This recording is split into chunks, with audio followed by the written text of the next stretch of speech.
পেখম আবিরকে ফোন করে বলে ওরা আমার তুলে এনেছে, তুমি আমার বাঁচাও। কিন্তু আবির গাড়ির আওয়াজে শুনতে পায় না। এদিকে পেখমকে ছেলেগুলো দেখতে পেয়ে পাবে নিয়ে আসে, পেখমের সামনে ড্রিঙ্ক রেখে ছবি তোলে। পরের দিন সকালবেলায় পেখম কোর্টে উপস্থিত না হওয়ায় বিরোধী পক্ষের উকিল বিচারকের সামনে পেখমের নানা রকম মন্তব্য করতে থাকে। এদিকে কোর্টের বাইরে শ্রী সেই ছেলেটিকে বলে ছবিগুলো কোথায়। সেই ছেলেটি শ্রীকে বলে ছবিগুলো আমার কাছে নেই, আমি আপনার প্ল্যান মাফিক কাজ করেছিলাম। শ্রী বলে নেই মানে? ছবিগুলো তো আমার কাছে পাঠানোর কথা ছিল। আর তুমি কোর্টে এখানে কি করছো? তোমার তো এখন পেখমকে আটকে রাখার কথা ভুলে গেলে। আর এই ছবিগুলো কোথায়? পেখম বা কোথায়? সেই পেখম এসে শ্রীকে ছবি আমার কাছে। শ্রী বলে তুমি এখানে কি করছো? পেখম বলে তুমি এক্সপেক্ট করতে পারোনি আমি আজকে এখানে আসবো, তার জন্য তো সব রকম ব্যবস্থা করেছিলে।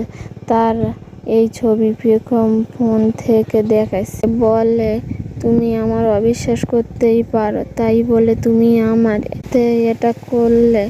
তোমার ধারণা আছে যে আমার কত বড় ক্ষতি হতে পারত যদি না তোমার ভাই গিয়ে বাঁচাতো? সেই মুহূর্তে আবির এসে বলে তোমার কোর্টে যেতে হবে, এখানে তুমি দিদি ভাইয়ের সাথে কথা বলছো, তুমি এক্ষুনি যাও। এই কথা শুনে পেখম ওখান থেকে চলে যায়। শ্রী বলে তুই এই পেখমকে কিভাবে পেলি? আবির বলে শ্রীকে পেখম আননোন নাম্বার থেকে ফোন করেছিল, আর সামনে একটা পাব ছিল। আমার মনে হয়েছিল পেখম পাব থেকে ফোনটা করেছিল। গিয়ে দেখি সেখানে ছেলেগুলো পেখমের ছবি তুলেছিল।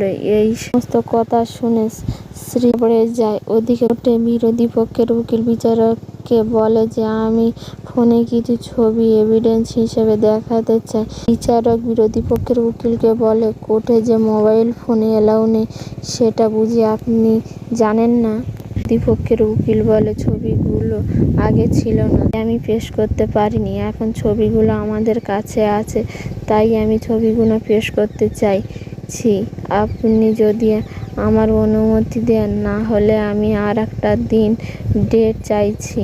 আর এমনিতেই আজও অভিযুক্তকারী আসেনি।